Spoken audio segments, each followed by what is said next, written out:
Ahibba'il kiram, seluruh jamaah Masjid Nur Jihad yang alhamdulillah kita masih diberi kesempatan oleh Allah untuk kembali menuntut ilmu-ilmunya Allah.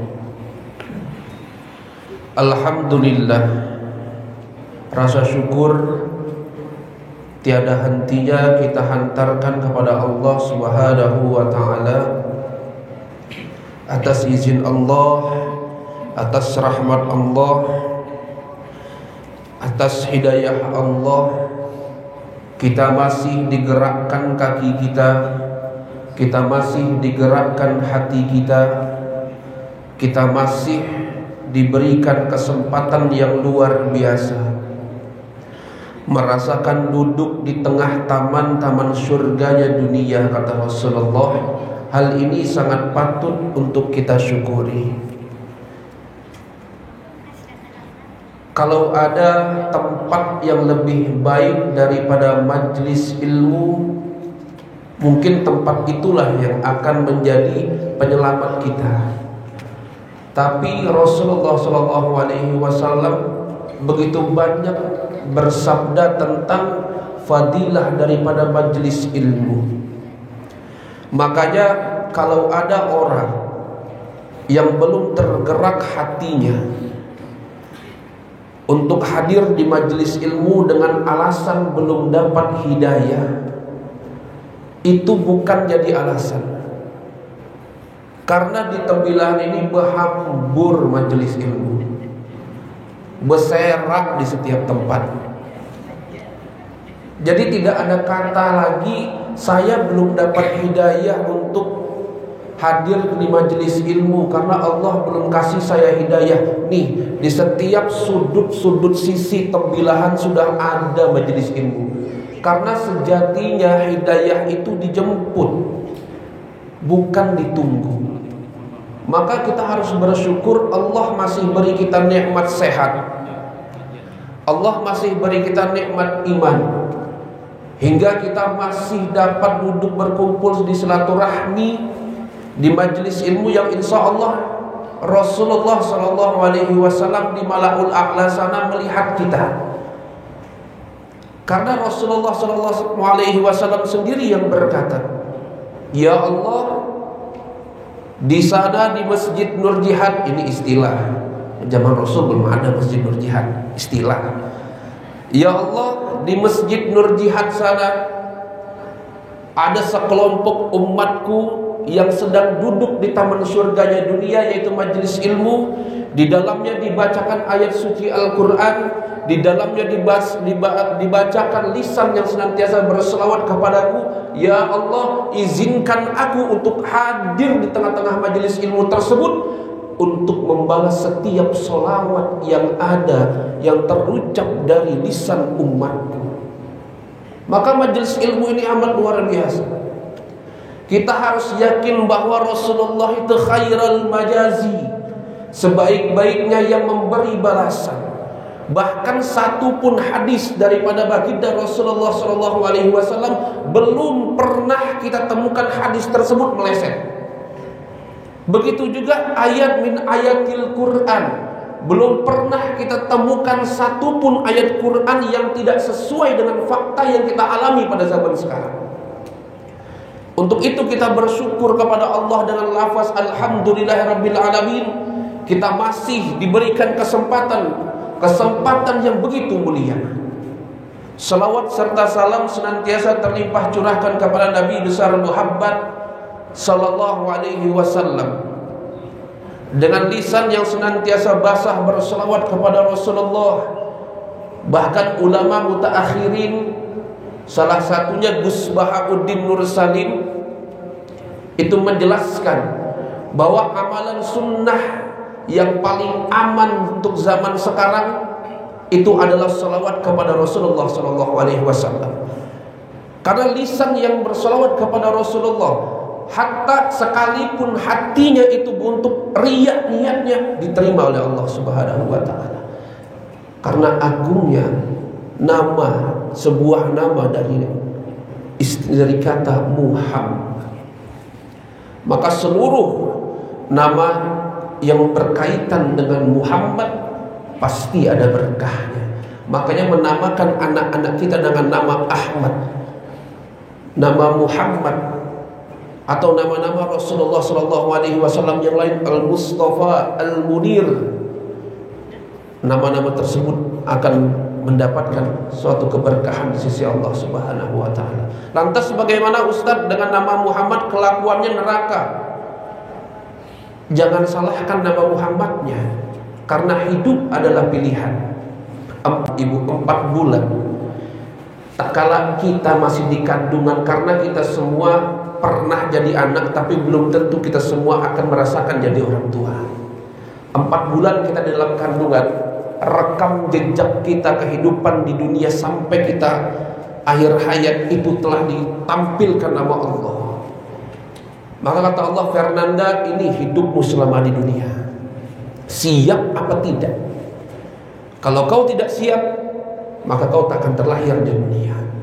Maka begitu banyak kalau kita lihat Pak Ibu, anak yang begitu dalam kandungan ia wafat, atau satu hari ia dalam dia lahir di dunia ia wafat karena janjinya dengan Allah. Ada seanak yang berjanji dia tidak sanggup hidup di dunia. Ada pula yang minta, ya Allah, saya ingin terlahir dulu ke dunia karena saya ingin merasakan pelukan dari orang tua. Maka begitu banyak pula anak yang 4 hari, 5 hari, 1 bulan, 3 bulan dia diambil oleh Allah, itu janjinya. Ada pula yang hidup sampai saat ini, kita hidup sampai saat ini, klise yang ditampilkan oleh Allah kepada kita itu semua yang baik, semua yang baik. Adapun kita meleset sedikit, itu pilihan hidup kita, pilihan hidup kita.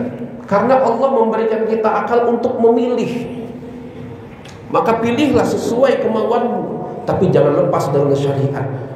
Tak kala kita lepas sedikit dengan syariat, Allah pasti ingatkan. Entah kita dikasih masalah, entah hati kita yang merasa selalu tidak enak, entah tatapan kita yang kosong seakan-akan penuh dosa di kita. Akal seluruh anggota tubuh kita akan memberi sinyal. Kalau sinyal ini yang tidak kita indahkan, maka jauh kita dari Allah Subhanahu wa ta'ala. Maka salah satu tariqah, cara tercepat untuk dekat dengan Allah, dekati dulu kekasihnya, yaitu Rasulullah SAW. Karena Allah sendiri yang bilang, Qul in kuntum tuhibbunallah fattabi'uni yuhibbukumullah. Wahai Muhammad, sampaikan ke umatmu, apabila di antara umatmu ingin mendapatkan cinta dariku, kata Allah, ikuti engkau, ikuti Muhammad. Setidaknya kalau kita tidak bisa mengikuti bagaimana cara hidup Rasulullah, lisan kita yang basah berselawat kepada Rasulullah SAW. Mudah-mudahan dengan selawat yang senantiasa kita ucapkan, kita dapat berkumpul nanti di pada mahsyar, bahkan di surga bersama Rasulullah SAW. Amin amin ya rabbal alamin. Alhamdulillah, kita masuk kepada pembahasan sekarang ini, pembahasan zakat.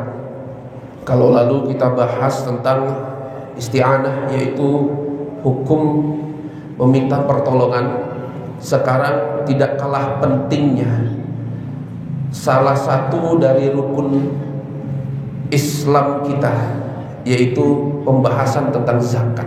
Sepele memang, tapi terkadang banyak orang yang salah kaprah tentang zakat. Mudah-mudahan selesai. Kalau tidak, kita lanjutkan minggu depan mudah-mudahan. Sebelum kita memulai, mari kita bertawassul. Al-Fatihah bil Mustafa Rasulullah sallallahu alaihi wasallam wa ala alihi washabihi wa dzurriyyatihi wa baitihi al-kiram syai'ulillahi lahum. Al-Fatihah. A'udzu billahi minasyaitonir rajim. Bismillahirrahmanirrahim. Alhamdulillahi rabbil alamin arrahmanir rahim maliki yaumiddin. Iyyaka na'budu wa iyyaka nasta'in. Ihdinas siratal mustaqim. Siratal ladzina an'amta 'alaihim ghairil maghdubi 'alaihim waladdallin. Tsumma ilaihim minhum sallallahu alaihi wa syuhada'i wa salli wa sahabati wa tabi'in wa ulama ya'minu jamil malaikatul muqarrabin husnul masyahidul qadir jalil qaddasallahu sunna syahdillahi lahum. Al-Fatihah. A'udzu billahi minasyaitonir rajim. Bismillahirrahmanirrahim. Alhamdulillahirabbil alamin arrahmanir rahim maliki yaumiddin.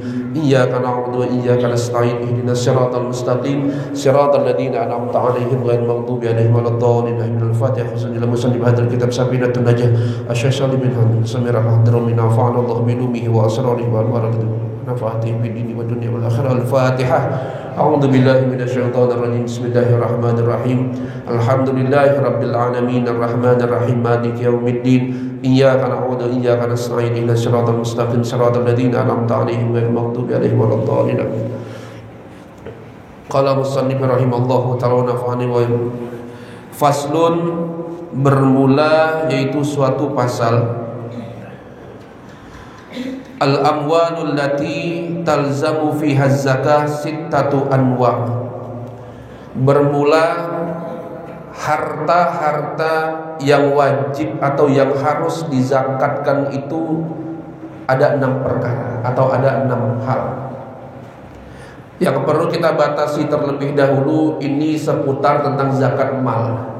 Zakat fitrah beda bahasan lagi. Jadi kita bahas dulu tentang zakat mal.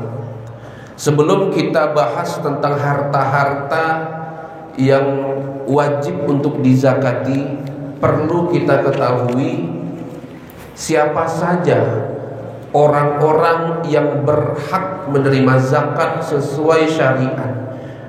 Tidak ada perbedaan di 4 mazhab sekalipun, itu ada 8 bagian atau 8 golongan, atau istilah kita terkenal dengan 8 asnaf. Yang pertama yang wajib dizakati atau kita berikan zakat itu mereka dari golongan fakir atau fuqara. Orang fakir ini yang seperti apa definisinya? Nah, ini yang harus dijelaskan. Orang fakir ini orang yang tidak memiliki kecukupan bahkan untuk dirinya sendiri. Kalau boleh ambil contoh, untuk biaya makan misalkan sehari 10.000, dia cuma dapat uang 3.000 rupiah. Tidak cukup untuk kebutuhan dirinya sendiri. Nah, orang seperti inilah yang boleh menerima zakat. Golongan yang kedua yaitu golongan yang dikatakan miskin. Fakir, miskin dalam fikih dibedakan. Tapi ada yang berpendapat nanti fakir miskin yang sama. Tapi kita perdalam dulu pendapatnya mazhab imam kita Syafi'i. Miskin adalah orang yang tidak kecukupan tapi untuk dirinya sendiri ada. Itu yang beda. Yang membedakan fakir dengan miskin. Orang yang tidak memiliki kecukupan tapi untuk dirinya sendiri ada. Kalau misalkan uang dia untuk biaya makan sehari 10.000, dia punyalah 7.000 atau 8.000, cukup untuk dia makan. Itu yang membedakan fakir dan miskin. Jangan sampai jangan sampai kita terkecoh. Fakir miskin itu bisa digabungkan, tapi la mazhabidan, bukan di mazhab kita. Yang ketiga adalah amil zakat. Orang-orang yang amil zakat. Nah, amil zakat inilah yang penting kita ketahui dulu. Amil zakat itu adalah orang yang bertugas mengambil zakat dan orang yang bertugas menyalurkan zakat. Catatannya adalah yang dipilih oleh pemerintah yang sah. Yang dipilih nih, catatan garis bawahnya nih, yang dipilih oleh pemerintah kita yang sah. Misalkan pemerintah kita mengutus fulan, kamu urus bagian Tanjung Harapan, fulan kamu urus bagian sana, fulan kamu urus bagian sana. Adapun yang tidak ditunjuk dengan pemerintah yang sah itu wakil-wakilnya. Wakil-wakil dari amil zakat tidak wajib menerima zakat. Ada pula batasan amil zakat yang boleh diterimanya. Kadang mohon maaf di sini mungkin nggak ada. Mudah-mudahan tidak ada di tembilahan. Ada orang-orang amil zakat yang agak iseng gitu, agak resek lagi. Jadi batasan amil zakat itu boleh menerima zakat adalah seukuran dengan gaji yang dia miliki. Kita ambil contoh biar permudah, amil zakat itu sebelumnya digaji atau ditetapkan gajinya oleh pemerintah 1,5 juta atau 1 juta lah biar gampang. Maka yang boleh dia terima adalah 1 juta. Itu sah di dalam Islam. Tapi kalau lebih dari situ, dia sudah zalim kepada orang-orang yang berhak menerima zakat. Maka ini harus kita perhatikan. Amil zakat ini harus kita perhatikan. Yang selanjutnya, amil zakat itu harus orang yang faham tentang zakat. Karena penjahat zakat itu ada 3. Penjahat zakat itu ada 3. Yang pertama, orang yang udah wajib mengeluarkan zakat, dia tidak mau bayar zakat. Yang kedua, orang yang tidak wajib menerima zakat tapi dia ambil zakatnya. Yang ketiga, orang yang tidak punya ilmu tapi dia ngurus zakat. Ini penjahat zakat ada 3. Ini harus kita ingat, jangan sampai terkecoh kita. Yang keempat adalah mu'allaf. Mu'allaf orang yang masuk ke agama Islam. Boleh menerima zakat tapi ukurannya tidak selamanya. Ukurannya tolak ukur keimanannya itu. Kalau dia mu'allaf, meninggalkan pekerjaannya, meninggalkan keluarganya sehingga keimanannya itu masih baru gitu. Jadi dengan kita berikan zakat, zid imannya, bertambah kuat imannya kepada Islam. Tolak ukurnya hanya sampai bertambah kuat imannya, dan dia punya kemampuan untuk mencari nafkah lagi buat dirinya.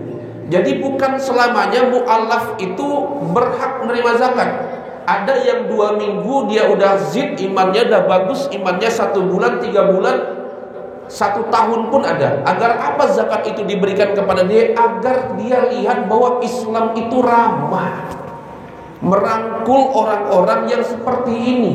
Orang masuk Islam tidak hanya dibiarkan begitu saja, dibimbing, dikasih ini, dikasih ini. Agar kenapa? Agar keyakinannya kepada Allah itu makin mantap. Salah satu Ibnu Abbas itu menafsirkan ayat. Begitu banyak kalau kita temukan ayat di Quran itu, wa aqimus shalah wa itauz zakah, selalu berkaitan sholat zakat. Apa maksudnya? Nah, disinilah yang harus kita pahami. Karena tidak ada satupun ayat Quran itu yang tidak punya tujuan baik. Wa aqimus shalah ini hubungan vertikal kita kepada Allah. Wa itauz zakat, dan zakat ini hubungan horizontal kita sama manusia. Inilah yang dinamakan hablum minallah wa hablum minan nas. Bahkan Imam Nawawi dalam kitab Al-Azkar, dalam kitab beliau Al-Azkar, orang yang adil kepada dirinya itu adalah orang yang menunaikan hak-haknya Allah dan orang yang menunaikan hak-hak sesama manusia. Baru dia dapat dikatakan adil kepada dirinya. Maka kalau sudah adil kepada dirinya, maka akan berkumpul kesempurnaan iman di dalam dirinya. Yang kelima, yang berhak menerima zakat sesuai fikih itu adalah budak mukattab. Budak mukattab itu adalah budak yang memiliki perjanjian kepada tuannya. Contoh seperti ini, tuan, kalau misalkan saya kumpulkan uang sekian, maukah engkau membebaskan saya?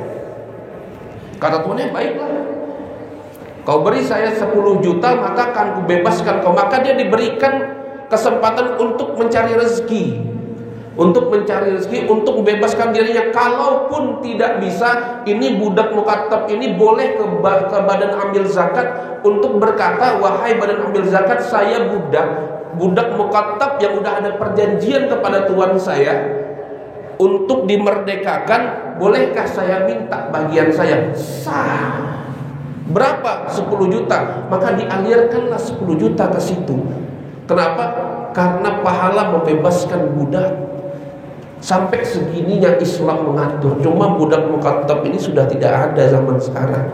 Tidak ada perbudakan zaman sekarang lagi. Cuma kita perlu tahu 8 golongan yang berhak menerima zakat. Yang keenam adalah gharim. Gharim itu orang yang terlilit hutang. yang tanda kutipnya dia punya pekerjaan, tapi untuk membayar utangnya itu terasa sulit. Ini boleh kita berikan zakat kepada dia, tapi jangan pula sengaja berutang. Beda kasus nih. Amun sengaja berutang bukan gharim namanya, sengaja itu. Biar berutang 5 juta. Pura-pura pula dia ke badan amil zakat. Ustaz, saya punya utang, saya tak mampu bayar 5 juta, tahu-tahu baju lebaran ini. Nah, ini kasusnya kayak ini nih. Jadi gharib dia punya kemampuan untuk dia punya pekerjaan, tapi tidak punya kemampuan untuk membayar full. Ini boleh kita berikan zakat. Boleh kita berikan zakat. Yang ketujuh adalah fisabilillah, yaitu ini harus penting. Karena ada sebagian ulama, bukan bisa dikatakan ustaz aja lah, jangan ulama, terlalu berat ulama itu. Jadi fisabilillah ini jangan kita perlebar dalam urusan zakat. Fisabilillah yang dalam urusan zakat ini adalah mereka orang-orang yang berjuang di jalan Allah, berperang di jalan Allah, dengan tanda kutip dia tidak memiliki penghasilan. Tentara yang tidak memiliki gaji, semata-mata hanya niat karena Allah Subhanahu wa ta'ala. 4 mazhab tidak ada perbedaan soal ini. Gimana kalau dia seorang guru? Oh, enggak bisa. Kalau dia guru miskin, bilang aja badan saya miskin, selesai urusan. Berarti kategorinya adalah miskin. Jadi jangan dijual, jangan digunakan untuk kepentingan pribadi, mentang-mentang fisabilillah. Karena ada sebuah hadis Rasulullah, orang yang sedang mengajar dan diajar fisabilillah benar, tapi tidak dalam urusan zakat. Maka fisabilillah orang yang sedang berjuang untuk memperjuangkan agama Islam. Kalau mau dapat fisabilillah ini, Palestina dulu kita. Tapi niatnya karena Allah, jangan niatnya karena ingin dapat zakat. Keburu mati duluan kita yang ada. Nah, ini yang harus kita luruskan. Yang kedua, tidak bisa dialurkan ke yayasan. Oh enggak, zakat tidak berlaku, tidak ada hitungan zakat untuk yayasan, masjid, majelis, sekolah dan lain-lain. Tidak ada. Itu seputarnya infak, sedekah, hibah. Bedakan. Infak, sedekah, syukran. Infak, sedekah, hibah boleh dialokasikan ke masjid, kemakmuran masjid, pembangunan majelis, pembangunan pesantren dan yang lain-lain. Tapi zakat tidak berlaku untuk ini. Tidak berlaku. Walaupun ada ya salah seorang ustaz yang mengatakan boleh karena itu berjuang di jalan Allah. Jangan, saya tidak berani mengatakan itu boleh. Karena kenapa? Tuntunan dari salafun soleh kita tidak ada yang seperti itu. Kalau dia berkatakan kan saya ini jihad fisabilillah karena jihad pikiran, di zaman Rasulullah dulu emang gak ada yang pintar semua. Rasulullah itu punya sahabat 12.000 lebih. Kualitas satu sahabatnya itu mampu menaklukkan Persia dan Romawi. Bukan gak pintar sahabat-sahabat Rasul, tapi tidak digunakan sama Rasulullah zakat di dalam bidang ini. Maka kita jangan menggunakan hukum dengan nafsu kita. Jangan sampai. Jauhkanlah kita gunakan hukum untuk kepentingan pribadi kita. Jangan sampai kayak gini. Maka saya tidak berani mengatakan kalau misalkan ustadz, santri, pengurus-pengurus yang lainnya yang ibaratnya ada di jalan Allah, dia berhak menerima zakat. Saya tidak berani, karena di mazhab Imam Syafi'i dan 4 mazhab lainnya tidak ada yang seperti itu. Wallahu a'lam, ulama mutaakhirin. Tapi saya pernah dengar ada ustadz yang ngomong seperti itu, tapi saya tidak menyalahkan. Mungkin dia dapat tuntunannya. Cuma kalau kita pribadi belum dapat, maka kita sampaikan itu tidak ada di yang kita pelajari. Terserah dia. Kalau kita ngambilnya ikhtiar, kehati-hatian dalam hukum. Jangan sampai hukum yang kita gunakan itu bukan hati tapi nafsu. Itu yang berbahaya. Nah, yang terakhir itu adalah Ibnu Sabil. Ibnu Sabil itu orang yang ada di perjalanan tapi kehabisan bekal. Dalam arti kata dia tidak punya lagi uang dan lain-lain untuk bertahan hidup. Sedangkan dia misalkan dari Tembilahan mau ke Bogor, ATM tak punya, apa tak punya. itu boleh kita kasih zakat. Dalam tanda kutip dia memang tidak punya apa-apa, tapi kalau punya ATM beda cerita, apalagi kartu kredit, beda ceritanya kayak gitu. Jadi itu 8 orang yang harus kita ingat dulu. Mungkin ada beberapa poin dari 8 orang ini yang terhapuskan pada zaman sekarang, tapi perlu kita ingat 8 orang inilah yang berhak menerima zakat. Lantas bagaimana kalau misalkan ada yang minta zakat? Nah, ini yang penting pula yang kita pelajari. Sebelum kita bahas zakat, kita bahas dulu yang sering terjadi di lingkungan kita. Ada orang misalkan datang ke Pak Bandi. Pak Bandi tokeh sawit, amin. Pak minta zakat Pak. Ini harus kita lihat dulu orangnya. Jangan sampai dia termasuk kategori penjahat zakat. Dia tidak berhak menerima zakat, tapi dia minta zakatnya gitu. Kita lihat dulu dari 8 ini dia masuknya ke bagian mana. Kalau mau misalkan dia di antara miskin, boleh kita kasih. Tapi kalau di rumahnya ada Avanza, beda cerita. Ada pula yang model kayak gitu, keliling bawa emas, zakat Pak. Nah, ini harus kita lihat dulu orangnya. Karena jangan sampai kita niat zakat jatuhnya itu hibah atau sedekah. Itu kehati-hatian kita. Kita harus hati-hati dalam hal seperti ini. Kalau memang dia udah kita kenal, oh dia tukang beca, susah kayak kita tahu klise kehidupannya, sok silahkan saja kalau kita mau memberikan dia zakat. Itu justru yang luar biasa yang seperti itu. Jangan sampai kita abaikan orang-orang yang seperti itu. Agar kenapa? Agar Islam itu kuatnya di dalam, bukan cuma di luar. Karena yang bisa mempertahankan Islam ini kokoh adalah kita semua. Di antaranya kita pegang 5 rukun Islam kita itu, insya Allah khair kita semua. Kita masuk kepada pembagian zakat, ke harta-harta yang wajib dizakati. Harta-harta yang wajib dizakati itu ada 6. Yang pertama adalah an-na'amu, yaitu binatang ternak. Binatang ternak ini diantaranya pertama adalah domba, sapi atau saudaranya kerbau, atau unta. 3 ini. Lantas kalau yang punya tokeh ayam, tokeh itu nanti itu beda cerita itu. Yang ini dulu, 3 ini dulu yang ada di fikih kita. Bagaimana takaran zakat untuk hewan ternak? Takaran zakat untuk hewan ternak itu bukan dia punya satu langsung keluar zakatnya, tidak. Pertama, kalau itu kita pelihara unta, di sini, itu pertama nisabnya kan di zakat itu ada nisab, ada haul. Nisab itu batasan kita mengeluarkan. Haul itu waktu terminnya, terbentangnya selama berapa lama. Unta, kalau kita punya 5 ekor unta, barulah zakatnya senilai 1 ekor kambing.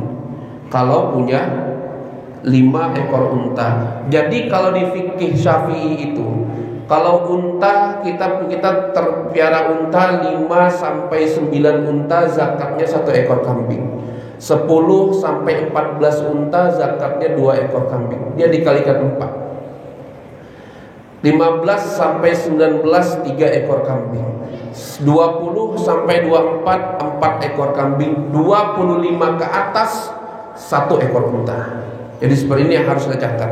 Walau kali aja ada bapak ibu mau miara unta gitu kan, ini harus dilihat. Kali ya gitu kan, udah bosan nyara kambing sampai unta lagi ada gitu. Nah ini unta itu dikali lipatkan ke depannya. Tapi yang harus kita ketahui, zakat itu ringan sebenarnya, tidak usah diperibet, tidak usah diperibet. Haulnya itu kalau dia 1 tahun ada di kita. Misalkan kita punya unta ini terminnya dari bulan Ramadan ketemu Ramadan lagi, 1 tahun haulnya, barulah keluar itu ketentuan zakatnya. Kalau belum sampai 1 tahun dah kita jual karena kebutuhan dan lain-lain, oh tidak. Tapi yang harus kita ingat, hewan ternak ini, binatang ternak ini, keluar wajib, hukum zakat itu wajib kalau misalkan kita pelihara. Tapi kalau dia kayak sapi lah misalkan, sapi atau kerbau, kalau kita punya kan nisab sapi kerbau itu kalau kita punya 30 ekor baru keluar zakatnya 1 ekor sapi atau kerbau yang masih kecil. Tapi kalau semuanya itu digunakan untuk membajak sawah, oh tidak berlaku zakat. Karena hewan unta yang ada kita pelihara, haulnya pun harus 1 tahun. 1 tahun ada di kita. Dan makannya itu kalau tak salah di kitab apa nama kitabnya? Sulamun Taufik tadi saya baca itu makannya dari rumput yang bebas. Rumput bebas. Tapi kalau misal rumput bebas kita ambil, kita kasih makan, itu kalau sampai 1 tahun kita kerjakan maka turun zakatnya. Tapi kalau misalkan rumputnya kita beli, makannya kita beli, dan semuanya kita beli, tidak jatuh zakatnya. Jadi ini syaratnya ada. Jadi tidak kalau misalkan punya 30 ekor kita misalkan punya sapi atau kerbau, 40 ekor kita punya sapi kerbau, tapi kalau semuanya digunakan, kita dipekerjakan, maka tidak ada hukum zakat berlaku. Tapi kalau itu terdiam di ternak di kandang kita selama 1 tahun lamanya, maka jatuh zakatnya. 5 unta tadi sudah, 30 ekor sapi itu zakatnya 1 ekor sapi yang masih ukuran anak-anak. Berapa fulusnya? Saya pun kurang tahu harga sapi ya. Tapi segitulah, tanyalah ke tukang sapi nanti berapa fulusnya. Kambing, kalau kambing 40 ekor kambing baru jatuh zakatnya senilai 1 ekor kambing. Kalau kita punya kambingnya 40 dan kambing tersebut haulnya 1 tahun ada di kita, makannya tidak ada bayaran. Kita tidak beli rumput, kita tidak beli air untuk dia minumnya. Kita ambil yang rumput liar yang ada, air kita punya, barulah jatuh zakatnya 1 ekor kambing. Tapi harus diingat, ada haul di situ. Haulnya harus 1 tahun, ukurannya ada sama kita. 1 tahunnya hitungnya gimana? Hitungan hijriyah. Ini pentingnya kita untuk tahu kalender hijriyah. Termasuk ibu-ibu yang haid, itu hitungan haidnya itu kalender hijriyah. Hitungan haidnya karena udah lewat haid, tidak mungkin kita bahas lagi sekarang, nanti lah. Kalau lagi ingat akan saya bahas. Tanggung, masih banyak masalah zakat soalnya. Itu zakat domba, unta, sapi atau kerbau. Nah itu kalau misalkan dia harus kita ingat yang tadi 5 ekor, kalau unta dikalikan 4, tambah 4 tambah 1 ekor kambing. Kalau udah 25 ke atas maka muncullah 1 ekor unta. Kalau sapi 30, 40, 50, itu nanti 30 itu 1 ekor, 42 ekor sampai 60 terus 1 ekor ukuran dewasa. Yang seperti itu. Yang kedua, yang wajib dizakati adalah wanakdani, yaitu harta perhiasan dari perak maupun emas. Ini harus tahu pula takarannya. Takaran emas itu adalah 1 miskal. Miskal itu 1 dinar. Jadi kita punya emas ukuran 20 miskal atau ukuran 20 dinar. 1 miskal itu 4,25 gram. Jadi 4,25 gram dikali 20. 85 gram emas kalau kita punya, dan emas perhiasan tersebut adalah perhiasan investasi yang kita simpan senilai 85 gram sudah, maka muncullah keluar zakatnya senilai 2,5%. Kalau tak sampai 85 tak wajib mengeluarkan zakat. Tapi kalau mau dikeluarkan alhamdulillah, tapi bukan zakat sedekah, membersihkan harta yang kita punya. Perak berapa ukurannya? Kalau perak nisabnya itu sama dengan 200 dirham. 200 dirham, 1 dirham itu 2,975 gram. Kalau kita kalikan 2,95, kurang lebih 590-an, 595 gram perak baru muncul 2,5% zakatnya. Tapi untuk perhiasan ini yang haulnya pun 1 tahun. Ibu biasanya yang suka beli emas untuk investasi jangka panjang, ditaruh di rumah, di tiap bulan beli 10 sampai 12 bulan jadi 120 gram. Tapi kalau kita pakainya mayam, Pak ya. Satu mayam itu 3, berapa? 3,4 berarti butuh sekitar 25 mayam emas barulah keluar zakatnya. 2,5% dari harga dari total yang kita beli tersebut. Kalau misalkan 85 gram emas itu kurang lebih kalau uang sekarang itu sekitar 55 sampai 60 juta lah. Barulah tarik 2,5%-nya. Tapi ingat, dalam jangka waktu 1 tahun. 1 tahun berlalu, 1 tahun misalkan dari bulan Ramadan ketemu Ramadan lagi, 1 tahun genap ada 85 gram atau 90 gram, maka wajib hukumnya dikeluarkan 2,5%. Begitu juga dengan perak. Nah, fulus gimana? Uang pun sama. Uang sama, kalau ada di rekening kita uang kurang lebih 55 juta atau 60 juta, 70 juta, karena uang ini hukumnya sama dengan emas, takarannya sama. Makanya kalau emas 85 gram atau seharga 60 jutaan, uang di rekening kita ada uang 60 juta, maka wajib dikeluarkan zakatnya kalau misalkan dalam 1 tahun sampai uang kita segitu. Kalau tidak sampai, belum jatuh zakat di kita. Ini penting yang harus kita, ini penting, ini sepele tapi penting betul.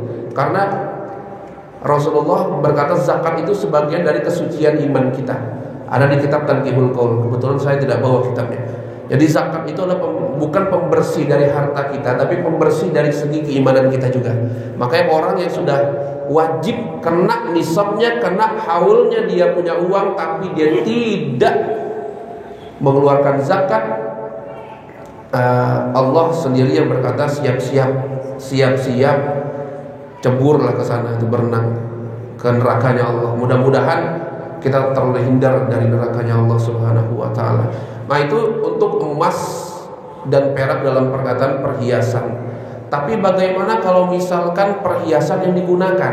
Nah, kalau ini ada nih dalil ibu-ibu untuk membenarkan perhiasan yang digunakan, kalau digunakan untuk sehari-hari tidak kena hitungan zakat. Tapi masa pula segini digunakan 85 gram? Iya betul, tidak kena. Tapi ini dalam catatannya, dalam penekanan zakat itu untuk investasi atau untuk simpanan tabungan kita. Kalau seukuran 85 gram atau perak, kita punya perak 595 gram, maka jatuh zakat kita sebesar 2,5%. 60 juta ambil 2,5%-nya. Hitunglah pakai sendiri, pakai kalkulator. Pening pula saya hitung gitu kan. Kalau yang tadi sudah saya hitung di rumah, maka enak aja saya gitu. Kalau ini belum saya hitung, kalau yang tadi, maka hitunglah surangan tuh. Jangan sampai dilewatkan. Ini jangan sampai dilewatkan. Begitu juga bapak-bapak, kalau bapak-bapak tidak emas dia. Kalau bapak-bapak fulus di rekeningnya banyak, amin. Maka harus dilihat isi rekening terus. Sampai 60 juta sedalam kurun waktu setahun. Kalau sampai keluarkan 2,5%, jangan ditahan-tahan. Jangan pula pencilat. Mau setahun nih, transfer dulu titip ke anak. Wah, ini kasus. Jangan kayak itu. Habis selesai Ramadan, nah mana uang 25 juta tadi transfer ke rekening bapak lagi? Kada bisa kayak itu. Allah Maha tahu. Allah Maha tahu. Jangan sampai kita kayak gitu.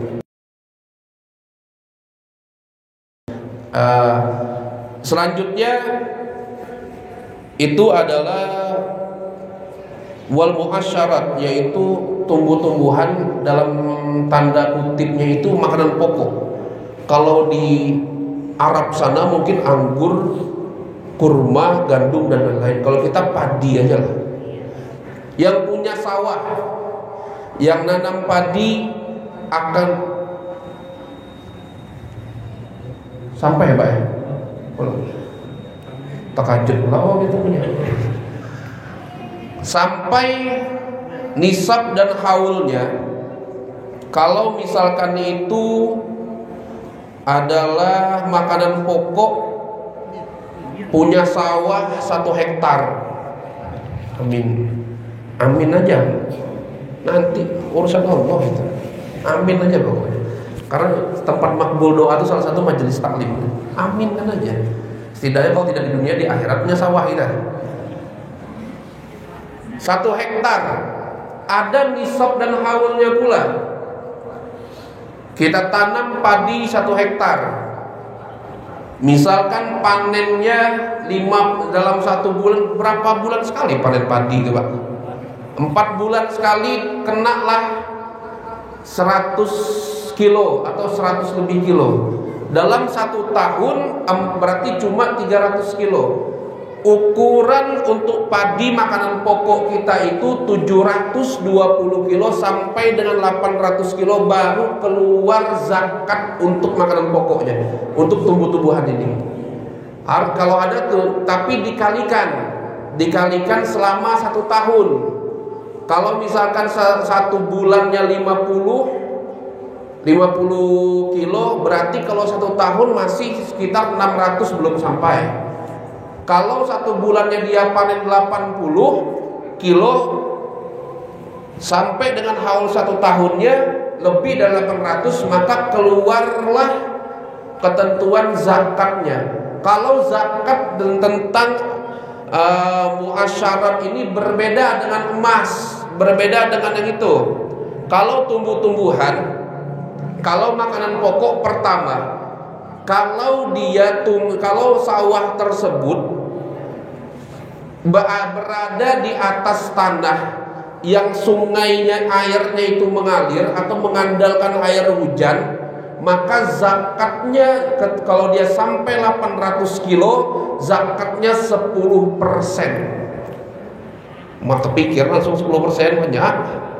Tapi itulah ketentuan syariat. Tapi kalau misalkan sawah itu ada di tanah yang tidak ada airnya, hujan lagi musim kemarau pula, kita belilah airnya untuk agar padi ini tumbuh, maka zakatnya bukan 10%, tapi setengah dari 10%, yaitu 5%.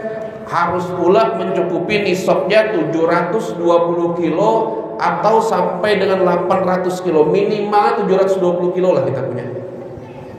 720 kilo kita punya, kalau kita panen padi selama setahun, 1 tahun 700 atau 800 kilo, maka keluar ketentuan. Kalau dia airnya sudah ada 10%, kalau airnya kita beli, ini di luar pupuk itu tidak.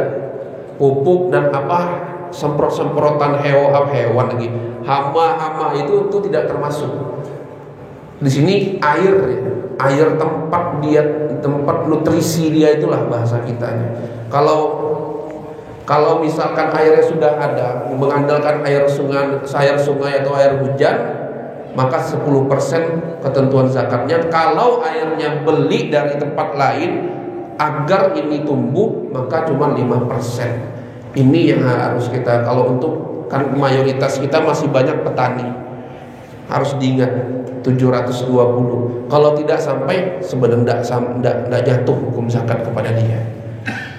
Zakat itu ada ketentuannya.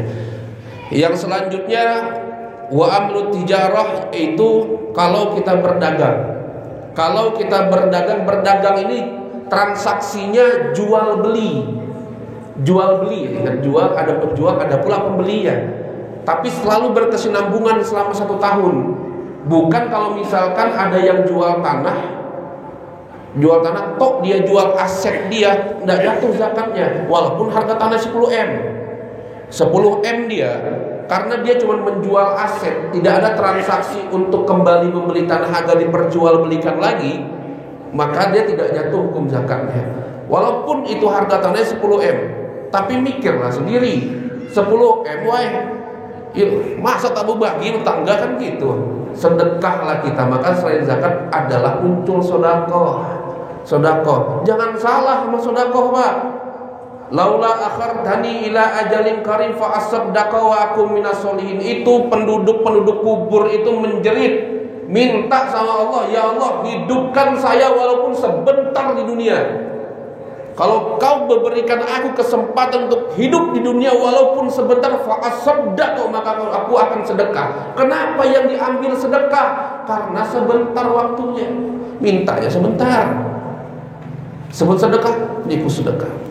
Setidaknya ada amal yang dia bawa ke hadapan Allah. Kenapa bukan sholat? Sholat makan waktu. Jangan remehkan tentang sedekah. Tapi sedekahlah sesuai kemampuan kita. Tidak terpatok pula, Pak Bandi sedekah apa sah? Tidak kayak itu. Tapi sedekahlah sesuai kemampuan kita. Nah, mengenai zakat tijarah itu, zakat jual beli itu sama dengan emas dan perak. Jadi ada SO namanya. Kalau misalkan seorang pedagang itu harus ada SO selama setahun. Jual belinya itu termasuk barang yang ada di situ sampai tidak nisabnya 85 gram emas.